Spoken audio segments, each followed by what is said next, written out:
біраз әсер беріпті, Иә. Бұл шаршау да, мүмкін қолына қалам ұстаған қыздардың назы да мен арқылы білініп жататын болса, онда ол дұрыс. Онда қоғам біз туралы ойлайды екен. Оған біз қуануымыз керек.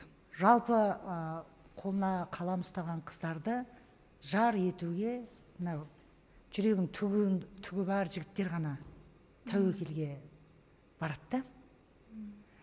Біз кезінде журналистика саласын бітіргенде пәленбай қыз бітірдік қой. Бітіп жатқан кезде біз ешқайсымыз бір-бірімізге қосылған жоқпыз. Жігіттер өз-өзімен, қыздар өз-өзімен. Өйткені біз жан дүниемізде сал сиыр адамдармыз да. Өйткені мынау қалам деген ол үлкен бір қасиет ол. Ол кез келгеннің уысына түспейді, кез келгенге бақ болып келмейді.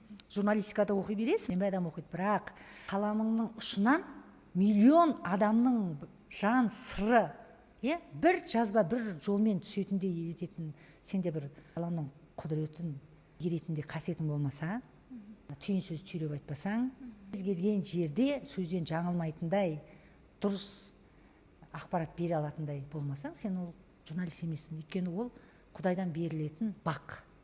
Журналист болып туылады. Дәрігерлер секілді ғой. Құдайдан келген дәрігер дейді, сол секілді журналистер де Құдайдан келеді. Ол пәленбай адам бітіреді, соның ішінен өзі шығады.